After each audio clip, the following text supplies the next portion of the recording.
des événements effectivement graves par la brutalité des développements au Proche-Orient. Oui, cela fait 1 an qu'Israël et le Liban s'échangent des tirs quotidiens.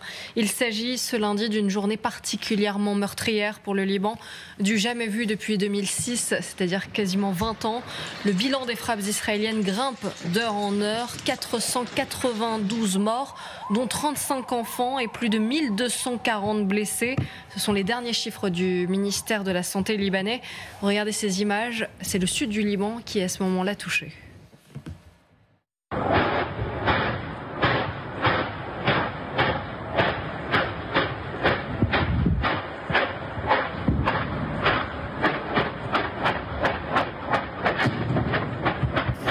Une frappe. On va analyser ces images dans un instant, mais d'abord partons à Beyrouth pour retrouver nos envoyés spéciaux sur place, Xavier de Giacomoni et Charlotte Lefetté. Bonsoir à tous les deux. On sait que vous avez passé une journée assez éprouvante. Bonsoir, vous Émilie. étiez dans le sud du Liban, à la frontière israélo-libanaise. Vous êtes retourné à la capitale et vous avez mis beaucoup de temps parce qu'il y avait beaucoup d'embouteillages. Vous avez été coincé tellement il y avait du monde qui tentait de fuir le sud du pays. Racontez-nous, Xavier. Avec toutes ces familles, nous avons vécu exactement les images que vous venez de diffuser, des bombardements incessants. Et puis, les habitants du Sud-Liban ont décidé de quitter cette région qui devient extrêmement dangereuse pour eux et pour leurs enfants. Ils ont pris la route dans toutes sortes de véhicules, des camionnettes, des voitures particulières, des petits camions agricoles utilisés généralement pour transporter les bananes. Ils se sont entassés là-dedans pour aller vers le nord, vers la ville de Saïda, vers Beyrouth où je suis ce soir. Un voyage qui a duré pratiquement 10 heures. D'habitude, pour faire ce voyage entre Tyr et Beyrouth, la capitale du Liban, il faut à peine plus d'1h15. Il y a 80 km. 10 heures très très intenses car il continuait à y avoir des frappes tout autour de l'autoroute qui relie les deux villes. Les familles avaient sur le visage des marques d'effroi et de colère contre les Israéliens qui ne cessent de les bombarder. La brutalité des bombardements, la force des bombardements, on verra leur finalité. On entendra Israël qui assume tout à fait la nécessité pour lui de se défendre, notamment face aux alliés de l'Iran. Mais vous êtes témoin, n'est-ce pas, de la montée guerrière qui est très impressionnante au Proche-Orient. Une violence que j'ai rarement vue à Gaza, si, exactement. Ça ressemblait vraiment à ce qu'on a pu voir à Gaza depuis l'entrée en guerre d'Israël après les massacres terroristes du 7 octobre. L'armée israélienne affirme avoir fait plus de 1100 frappes sur quasiment tout le Liban, d'ailleurs, puisqu'il n'y avait pas que la zone sud, il y avait aussi cette vallée de la Beka qui donne sur la Syrie. Donc 1100 frappes en 24 heures. Émilie donnait le bilan tout à l'heure. 492 morts, dont 35 enfants, 1646 blessés. Il faut savoir que depuis le début du conflit qu'a lancé le Hezbollah en soutien au Hamas le 8 octobre, il y avait eu 600-700 personnes tuées. Le bilan de la guerre de 2006, c'était 1200 personnes. On est donc quasiment à ce bilan-là. Et c'est un chiffre qui est plus élevé que les chiffres qu'on pouvait relever à Gaza juste après le 7 octobre. En tout cas, la violence des bombardements que nous avons pu voir tout autour de la ville de Tyr depuis un point haut était vraiment extrêmement impressionnante et ressemblait vraiment aux images de Gaza que nous avons vécues pendant plusieurs semaines sur place. Alors, cela fera-t-il plier le Hezbollah ? D'après ce que disent les Libanais et surtout les supporters du Hezbollah, rien n'est moins sûr. Le Hezbollah est décidé à résister, même si pour le moment, il ne peut pas réellement menacer Israël. Merci beaucoup Xavier Giacomoni. Regardons toutes les images des bombardements. Il y en a beaucoup qui sont en train de nous arriver encore ce soir.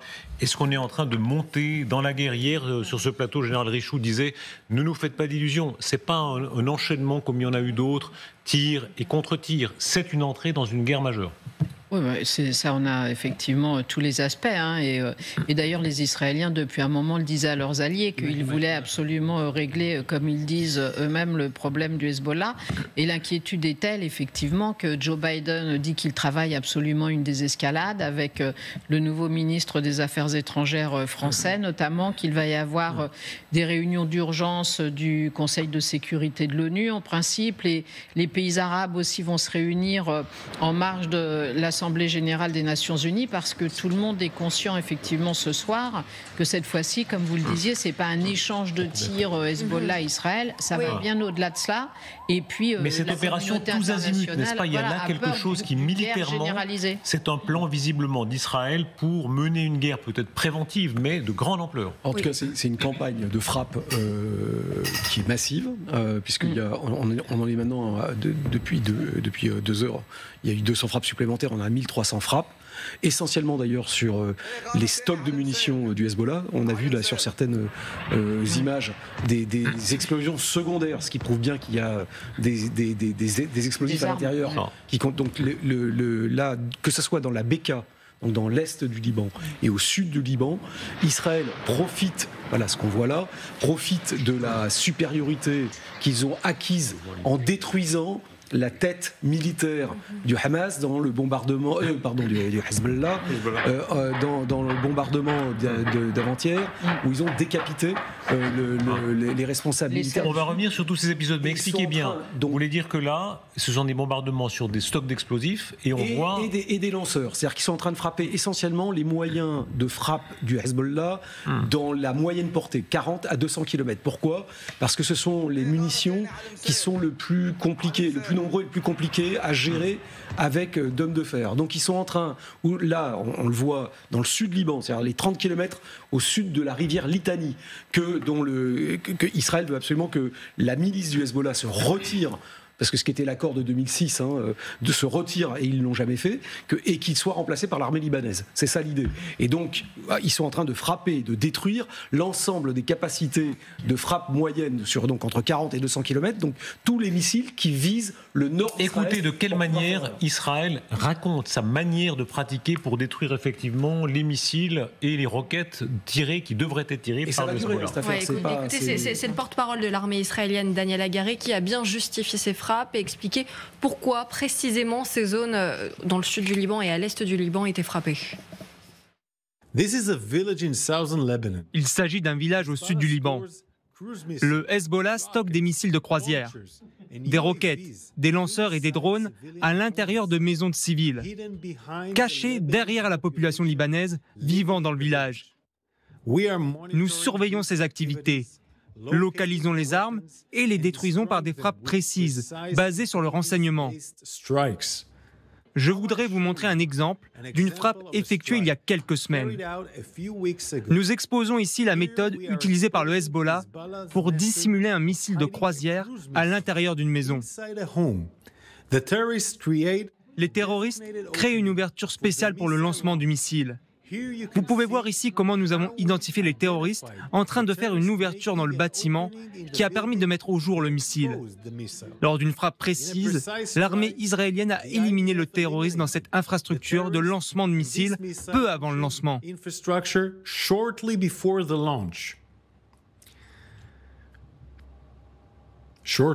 Dans peu de temps, l'armée israélienne s'engagera dans des frappes étendues et précises contre des cibles terroristes qui ont été disséminées dans tout le Liban. Alors voilà cette démonstration évidemment intéressée, c'est le porte-parole de l'armée israélienne, mais expliquons bien, image à l'appui, il faut revoir ces images. Les Israéliens disent le Hezbollah à l'intérieur d'immeubles d'habitation, ce qui est évidemment en soi un crime de guerre, place des missiles, des roquettes, pour éviter le contre-feu, pour démentir le contre-feu, et c'est ce qu'ils sont en train de détruire. C'est une opération de renseignement, d'abord et avant tout. Vous avez compris, parce qu'en fait, dans toutes les villes, dans toutes les localités, Hezbollah cache ses armes, cache ses hommes parmi les civils.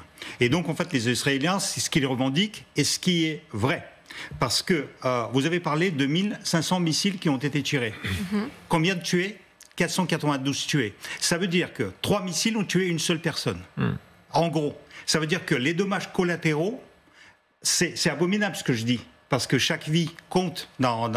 Mais quand vous avez une opération de cette ampleur-là, quand 1500 missiles sont tirés parmi les zones habitées, en fait, avoir juste 400 personnes de dommages collatéraux, au niveau militaire, c'est rien du tout. Et donc, c'est une opération qui est très très bien préparée, qui, en fait, est la continuité de ce qu'on a raconté la semaine dernière. Est-ce qu'il y a une différence, parce qu'à Gaza, l'armée israélienne, ça je crois que toute personne de bonne foi le reconnaît, cause en nombre de civils innocents, de morts civils innocents extrêmement grande. Est-ce que 45 000 Je crois, oui. 45 000, dites-vous. 45 000 morts et 100 000 blessés à peu près. Est-ce qu'en revanche, là, au sud Liban, quand il s'agit du Hezbollah, elle arrive à viser davantage ce qui est vraiment plus ciblé? Oui, pour le moment. On ne sait pas, on ne sait pas du tout. Je suis d'accord avec Didier. Ce n'est qu'un début. Ils vont continuer. Là, ils ont parlé de frappes encore plus massives, mais pour le moment, c'est vraiment très ciblé. Et voilà. Et donc, c'est la différence de ce qu'ils ont fait à Gaza. Oui, et justement, Patrick Martin-Genier, ça nous rappelle aussi un peu cette guerre à Gaza où on voyait sans cesse l'armée israélienne qui se justifiait et qui avait besoin de montrer précisément pourquoi tel quartier avait été touché, pourquoi telle ville avait été frappée, de façon à prouver que ces frappes étaient totalement justifiées. Oui, tout à fait. Il y a une communication importante de l'armée israélienne. Nous vivons un véritable drame tout de même. La question qui se pose aux Israéliens, à l'armée, c'est de se dire jusqu'où pouvons-nous aller en frappe collatérale, en dommages collatéraux. C'est ce qu'a dit Sergueï maintenant. Et donc, on voit bien effectivement que les terroristes, le Hamas, le Hezbollah, tiennent en otage cette population civile qui est prisonnière des terroristes. Donc la question, effectivement, c'est de savoir jusqu'où cette armée peut-elle aller pour éliminer des terroristes et jusqu'à quel seuil de tolérance est-on prêt à accepter donc les dommages collatéraux. On l'a bien vu effectivement à Gaza, on le voit désormais dans le sud Liban. On dit que Israël, le porte-parole de l'armée, a dit qu'ils étaient prêts à aller plus loin. Ils n'ont pas pour autant les moyens de faire une invasion terrestre parce qu'on a bien vu que c'était extrêmement difficile de venir à terme de tous ces terroristes. Ils sont prêts à aller jusqu'à Beyrouth. Et le problème, j'entendais le Premier ministre israélien tout à l'heure qui disait en fait les Libanais ne veulent pas du Hezbollah. Il n'y a plus d'État libanais. C'est-à-dire que le Sud-Liban est aux mains de cette organisation terroriste qu'il est urgent d'éliminer, mais en même temps, jusqu'où aller dans les dommages collatéraux. Entrons dans le détail. C'est toujours intéressant vraiment d'entrer dans le détail. Quand on voit ces missiles ou ces roquettes cachées au milieu vraiment de maisons d'habitation, ça veut dire quoi? Ça veut dire qu'ils sont là en attente et puis ils peuvent attendre des mois, voire des années. À un moment donné, les gens du Hezbollah vont les activer ou comment est-ce que c'est organisé, Didier? Oui, alors attention, parce que là, on voit beaucoup de rouge partout. Je ne pense pas que ça soit aussi dense. Néanmoins, oui, on sait que le Hezbollah au cours, alors déjà avant 2006, mais depuis 2006, a truffé le sud Liban de capacités de frappe de missiles. La force du Hezbollah face à Israël, c'est sa capacité à tenter de saturer la défense anti-aérienne israélienne qui est excellente par ailleurs. Et il y a beaucoup, n'est-ce pas? Il y a des milliers de missiles et de roquettes. C'est vraiment une force énorme. Ah oui, enfin, ça, alors, avec l'aide de l'Iran, hein, puisque tout ça, ça vient. Enfin, et on voit bien que un des deuxièmes objectifs israéliens depuis longtemps, c'est d'essayer de couper cette route d'approvisionnement qui part d'Iran, qui passe à travers l'Irak, la Syrie, et qui arrive. Voilà. Donc ça, c'est vraiment les deux objectifs de renseignement. Et là aussi, c'est intéressant de voir qu'effectivement, le renseignement extérieur israélien a finalement mieux travaillé sur les capacités du Hezbollah et de l'Iran que le renseignement intérieur et l'armée n'avaient travaillé sur Gaza. Après, combien de temps ça va durer? Parce qu'une fois qu'ils auront traité les cibles qui ont été obtenues, le risque, effectivement, est d'aller sur Gaza. C'est ça qui inquiète mais pardon d'être encore aussi précis, ce sont de fausses maisons entièrement reconstruites ou bien alors, il y a vraiment des gens qui habitent dans l'appartement du dessus et du dessous? On l'avait remarqué en 2006, hein, une partie, effectivement, des postes de combat du Hezbollah de l'autre côté de la frontière, donc dans la bande des 30 km entre le fleuve Litani et la frontière israélienne, et une partie des armes sont vraiment installées dans des... Donc il y a de malheureux Libanais qui font la cuisine et qui sont dans leur salon et en dessous de chez eux il y a des missiles. Les écoles également, les infrastructures publiques, les hôpitaux, c'est ce qu'on a vu donc à Gaza. Il n'y a pas uniquement les habitations, les sous-sols, oui, les infrastructures publiques aux mains du Hamas sont utilisées à des fins militaires également. Mais Catherine Gentil de Cancun, est-ce que Israël ne marche pas sur des œufs? Est-ce qu'il s'agit toujours de légitime défense lorsqu'Israël va frapper ces villes? Et on le sait, il y a des dommages collatéraux. Oui, mais alors, avec ce qui s'est passé à Gaza, effectivement, on le rappelait, 45 000 morts, c'est les chiffres donnés par le Hamas, mais qui sont confirmés par les services de renseignement occidentaux. Les Israéliens, visiblement, ne s'arrêtent pas aux victimes civiles. Ils ont décidé, on sait que le gouvernement de Benyamin Netanyahou, de toute façon, est un gouvernement assez extrémiste, et que de toute façon, ils ont décidé de se lancer dans cette guerre. Alors maintenant... c'est vrai que sur le Liban, on sent qu'il y a plus de mobilisation internationale que quand même que sur Gaza. En plus, il y a cette réunion, l'Assemblée générale des Nations unies, où évidemment, ça va être une chambre d'écho pour ce qui se passe sur place. Mais les Israéliens eux-mêmes, le ministre de la Défense a dit exactement des journées complexes nous attendent parce que effectivement, ils veulent anéantir le Hamas à Gaza, le Hezbollah au Liban, mais ils savent que ça va être extrêmement difficile. Là, ils ont fait, entre guillemets, ce qu'il y avait de plus facile, parce que c'était lancer des missiles pour détruire tout ce qui était munitions importantes du Hezbollah. Comme l'a fait remarquer Sergueï, c'est une grande campagne. Vous avez dû faire partir les civils, puisqu'effectivement... On va revenir aux évacuations, mais quand on refait le fil des derniers jours, c'est une très grande campagne qui est engagée par l'État d'Israël, par l'armée israélienne. Mais ça fait longtemps qu'ils y travaillaient. Rappelons la ligne du temps. 31 juillet, mort de Fouad Choker. On peut peut-être voir les images aussi qui le rappellent, ce bombardement sur la banlieue de Beyrouth. Fouad Choker, qui lui aussi d'ailleurs avait du sang français sur les mains. Oui, absolument. Il y a beaucoup de ceux-là qui avaient du sang américain et français sur les mains. Ensuite, 17 septembre... C'est l'attentat du Drakkar, où 58 parachutistes français ont été tués en 1983. Voilà, 17 septembre, c'est l'explosion des beepers, avec ces milliers de beepers qui avaient été piégés dans des circonstances tellement inouïes, vous avez raconté évidemment Sergueï. 18 septembre, le piégeage des talkie-walkie qui arrive à réalisation. Et le 20 septembre, Ibrahim Akil, qui lui, alors est très directement l'auteur de l'attentat du Drakkar, où des dizaines de Français ont été tués. Et alors, en plus, on voit effectivement une accélération du tempo en termes de rythme d'opération. Et alors, on voit qu'il y a une décision, parce que la décision de faire exploser les beepers et les talkie-walkie, ça, pour le coup, c'est une décision qui a été prise, y compris au niveau politique en Israël. Et dans la foulée de cette démonstration, mais qui était aussi une opération qui a permis parce que dans toutes les opérations de l'enseignement, il y a ce qu'on appelle une boucle, ce qui a permis aussi de vérifier, et certainement ce qui a mené à l'opération du 20 septembre, puisque Ibrahim Akil aurait été blessé dans la première explosion, repéré sur un hôpital. Il est parti en réunion avec l'ensemble des chefs de la force Red One, qui sont les forces spéciales du Hezbollah, qui étaient dans le sud, donc repéré. La réunion a été... Et là, non seulement il a été tué, mais il y a 15 cadres de la force la plus efficace. Rappelons, n'est-ce pas, l'organigramme où on voit que beaucoup d'entre eux ont été tués ou sont considérés comme tués. Parfois, il y a une légère incertitude sur les noms. Voilà. Celui qui reste, c'est Nasrallah, le chef suprême. Mais lui, il n'était pas visé. Voilà. Nasrallah. Est-ce qu'il ne le tue pas pour l'instant parce qu'il le garde, si j'ose dire, en réserve, ou bien parce qu'il n'y arrive pas? Alors, il y a deux choses. Enfin, alors, pour l'instant, ce que disent les Israéliens, leurs partenaires occidentaux, c'est que Nasrallah est toujours considéré à ce stade comme pouvant répondre aux objectifs israéliens. C'est-à-dire qu'à ce stade, on l'a vu, Nasrallah est coincé sur... Quand le Hamas... Attendez, soyez plus direct. Il le laisse en vie pour l'instant en se disant il peut nous être utile en vie, ou bien... En vie, oui. Parce que, en fait, l'idée, c'est de faire accepter à Nasrallah l'idée de manœuvre des Israéliens, elle est de casser... ils ont pris au piège Nasrallah et l'Iran dans leur soutien au Hamas. Et ils disent... parce que Nasrallah dit aujourd'hui, le Hezbollah n'est pas directement entré en guerre pour soutenir le Hamas, mais refuse de négocier tant que la guerre n'est pas... Tant qu'il n'y a pas un cessez-le-feu. Vous êtes d'accord avec ça? C'est-à-dire, si les Israéliens ont Nasrallah dans le viseur, si Bibi Netanyahou apprend qu'il n'a qu'à donner l'ordre et il peut le tuer, il ne le fera pas pour l'instant. C'est ce qu'ils disent en ce moment. De toute façon, vous avez compris qu'ils ont quasiment localisé tous les grandes têtes de Hezbollah.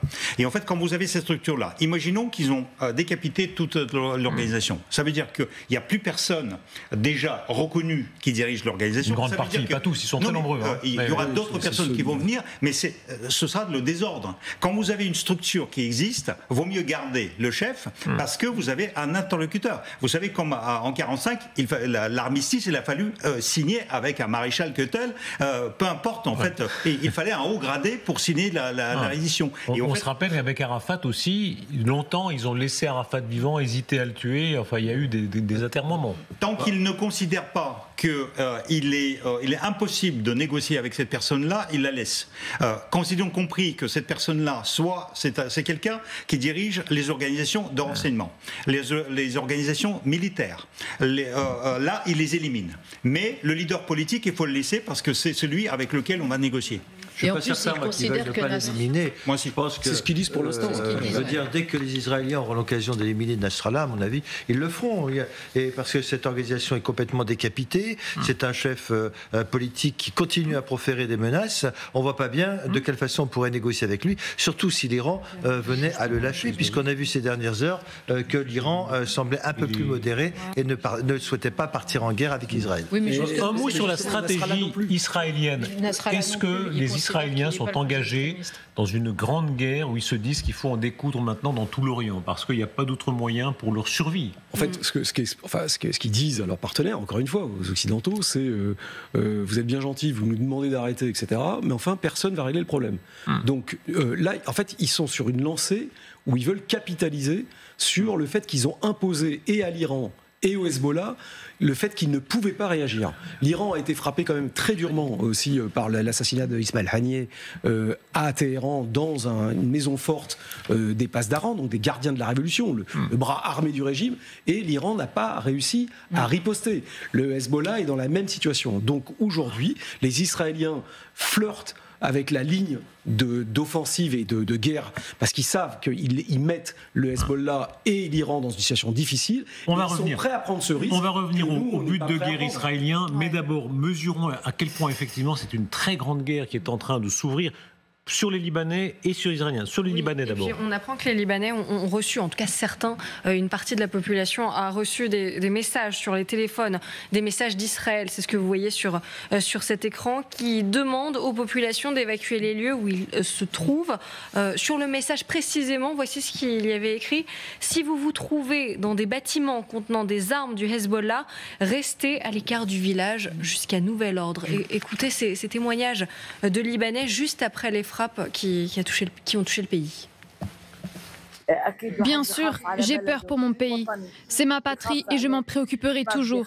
J'ai peur chaque fois qu'il frappe une région, que ce soit Beyrouth, sa banlieue sud ou autre. Quel que soit le lieu de l'attaque, nous craignons toujours pour notre pays, car c'est notre patrie. Il semble qu'il n'y aura pas de solution diplomatique ou politique pour le moment. Il est évident que l'on se dirige vers une escalade militaire. Israël ne veut pas reculer, ni arrêter la guerre à Gaza. Car le Hezbollah a posé une condition, il cessera ses actions dans le sud si la guerre à Gaza prend fin. François. Il faut dire un mot de la tragédie aussi des Libanais, parce que grand pays des chrétiens d'Orient, la souffrance des chrétiens d'Orient, la souffrance des chrétiens du Liban et la souffrance des Libanais en général, qu'ils soient musulmans, athées ou quoi que ce soit, sous le cas... Un joyau de Proche-Orient, en fait. C'était la Suisse orientale.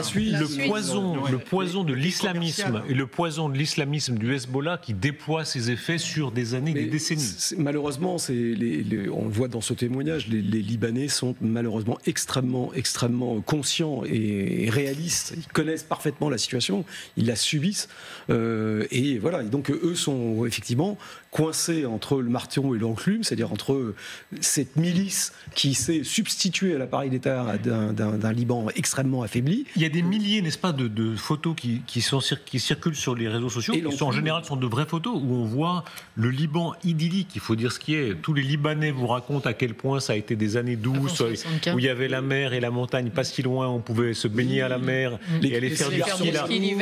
C'est pas de la légende. Non, ils ont vécu, des générations ont vécu ça. Faire du commerce, parce qu'en fait, c'était un carrefour extraordinaire. Mais bon, en même temps, il faudra rajouter aussi la Syrie, parce que la Syrie au nord de Liban, en fait, ils font aussi ce qu'ils veulent. En fait, la Syrie a imposé souvent, en fait, le pouvoir politique au Liban. Iran qui agissait à travers Hezbollah. Et donc, quand vous avez ce pauvre pays, en fait, les pauvres Libanais, ils sont pris en otage, en fait, par toutes les forces étrangères qui sont autour d'eux. Est-ce qu'il y a un risque? Quelle est la prise de risque pour Israël, pour la population israélienne? Regardez ces images, elles sont extrêmement saisissantes, où on comprend que, contrairement à un lieu commun, Israël n'est pas absolument gardé par le dôme de fer. C'est l'attaque qui part des bases du Hezbollah au Liban, et où on voit que le dôme de fer, en partie, arrive à protéger Israël, mais en partie seulement. Il peut être saturé. C'est ce que vous disiez tout à l'heure, Didier François, et c'est le grand risque qu'encourent évidemment les Israéliens. À ce stade, ils ont réussi à maintenir, mais à à un problème près, mais qui n'est pas rien pour les Israéliens, qui est qu'ils ont quand même 80 000 personnes dans le nord du pays qui ont été obligées de quitter la zone frontalière. Et ce qui est un énorme problème, effectivement, politique pour le gouvernement israélien. Regardez les dégâts qui sont causés dans certaines maisons, évidemment au nord d'Israël. Il faut rappeler que beaucoup d'habitants israéliens du nord ont dû évacuer. 80 000. 80 000. Et regardez, c'est pas... il y a cette fausse idée qu'Israël, en réalité, leur population au nord est protégée par le dôme. Non, il y a une grande partie qui est exposée. Bon, faut pas exagérer non plus, parce qu'en fait, l'Israël, c'est le pays le plus protégé au niveau de la protection contre les missiles. Parce qu'en fait, c'est un tout petit pays, et donc ils ont la capacité, ça. Mais, comme vous dites, techniquement, si vous envoyez 1000 missiles à la fois, même ce dôme de fer, il est saturé, il ne peut plus répondre. Tout en sachant que les Israéliens ont fait exactement la même chose que les Suisses à une certaine époque. Vous savez très très bien que les Suisses avaient les protections anti-atomiques dans chaque maison. Et dans chaque maison israélienne, surtout de nouvelles constructions, vous avez une chambre de protection contre les bombardements. Donc du coup, ils se sont préparés pour ça. Mais bien évidemment, il y a des failles partout. Mais si les Ukrainiens avaient la moitié de protection des Israéliens, ils seraient très heureux. La question aussi, c'est de voir si une partie des patriotes qui sont en Israël et qui seront remplacés par des nouveaux systèmes d'hommes de fer ne pourraient pas être transférés. Parce que là, on aurait les 8. Est-ce que Israël a aussi la capacité économique? Parce que ça impacte considérablement l'économie israélienne aussi. C'est ça la difficulté. Est-ce qu'Israël aujourd'hui a cette faculté de tenir un front, 2 fronts, voire plus?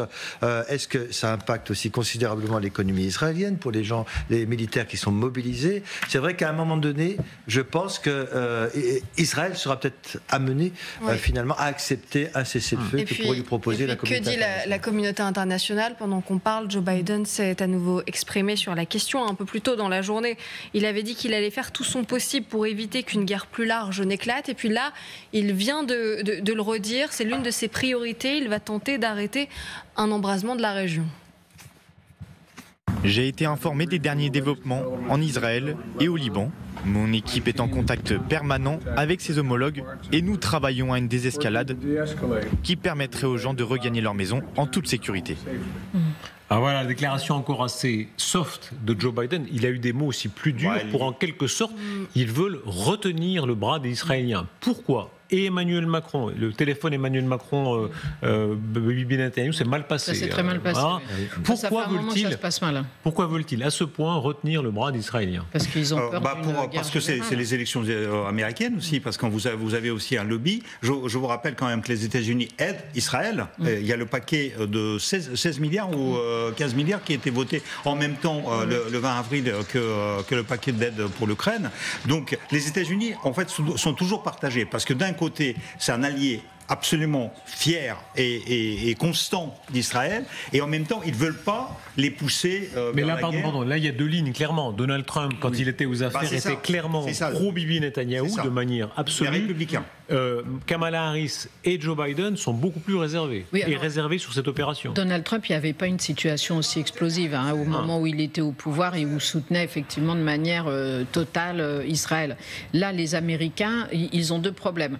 Ils ont leur crédibilité à travers la planète quand même. Ça fait le 10e voyage d'Anthony Blinken dans la région. Il n'a toujours pas réussi à obtenir un cessez-le-feu sur Gaza. Si là, en plus, il y a une guerre au Liban et qui éventuellement dépasse les frontières du Liban, alors que les Américains disent qu'ils veulent l'empêcher, évidemment, ça va être, pour leur image, ça va commencer à être difficile, surtout en période électorale, à quelques semaines de l'élection présidentielle. L'autre chose, c'est qu'ils ont envoyé, en plus, ils ont annoncé qu'ils envoyaient ce soir des renforts militaires dans la région, notamment en hommes.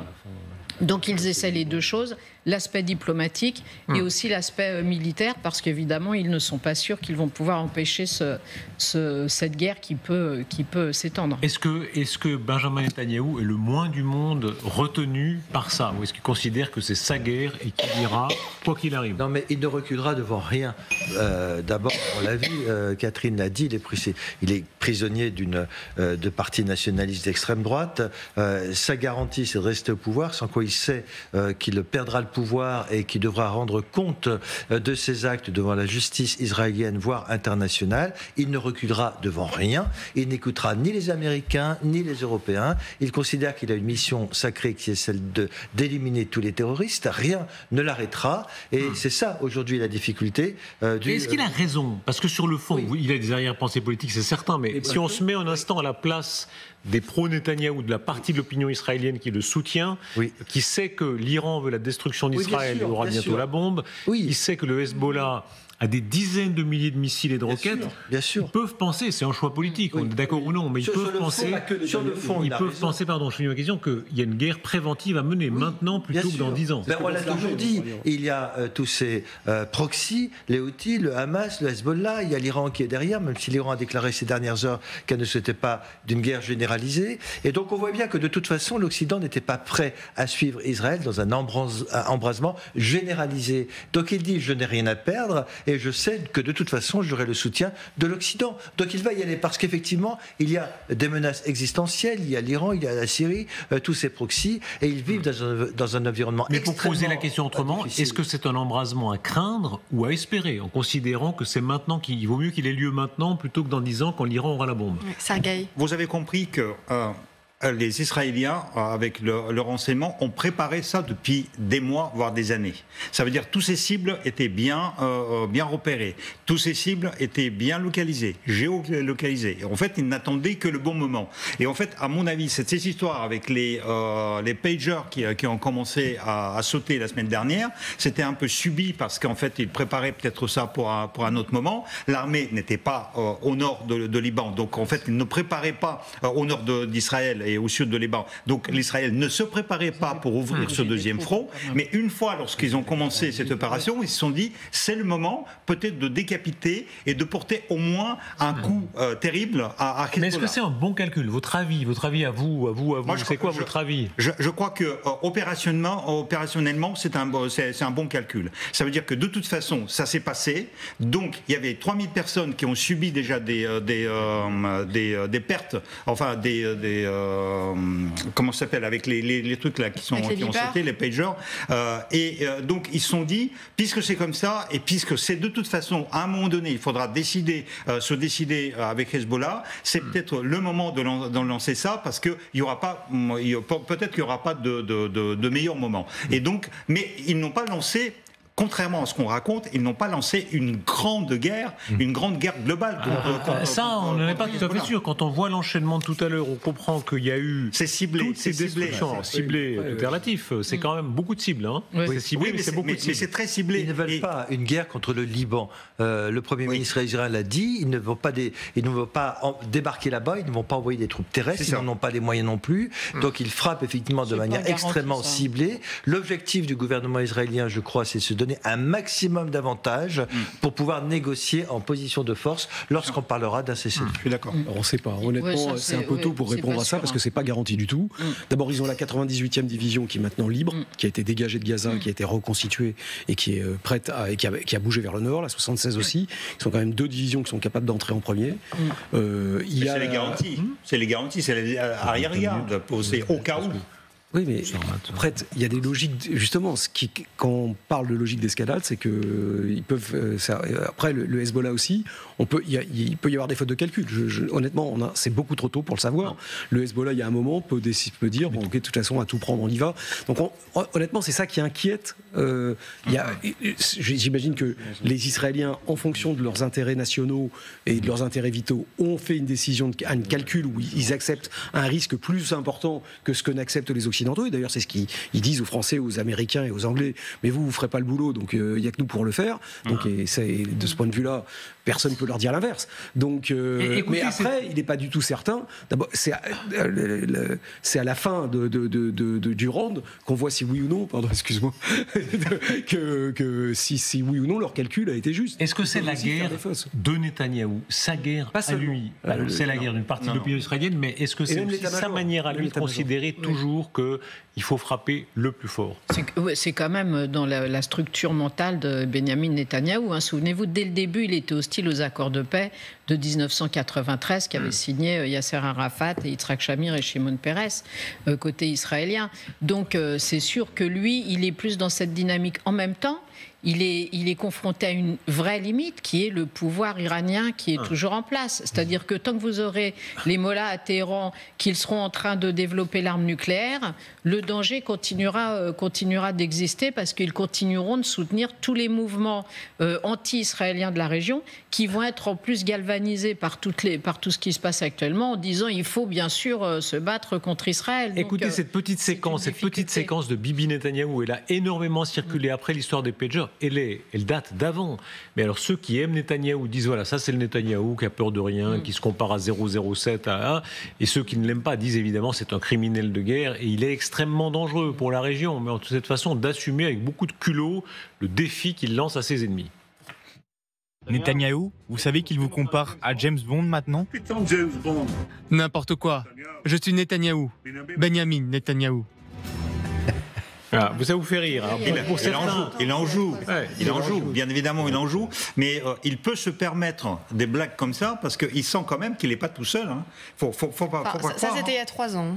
Faut pas croire. Oui, en Israël, il est soutenu parce qu'il y a les gens même qui demandent de bombarder plus et d'en finir, et avec Hamas et avec Hezbollah. Le problème, c'est qu'en fait, moi personnellement, je considère que le problème Hamas, c'est un problème politique et non pas un problème militaire. Militairement, ils ont fait quasiment tout ce qu'ils pouvaient faire et maintenant ils sont dans une impasse parce que ça se réglera plus avec les armes, mais avec autre chose et ils ne sont pas prêts. Et Hezbollah, c'est aussi un problème politique parce que Hezbollah, c'est un mouvement qui s'est incrusté au Liban. Je me permets, c'est que politiquement, il est moins soutenu par la population. La population soutient la guerre contre les terroristes, mais ils ne soutiennent plus Benjamin Netanyahou. Les sondages qui sont publiés régulièrement veulent de nouvelles élections et a priori, ce que veulent les familles, c'est récupérer les otages. Ça devient une priorité en Israël.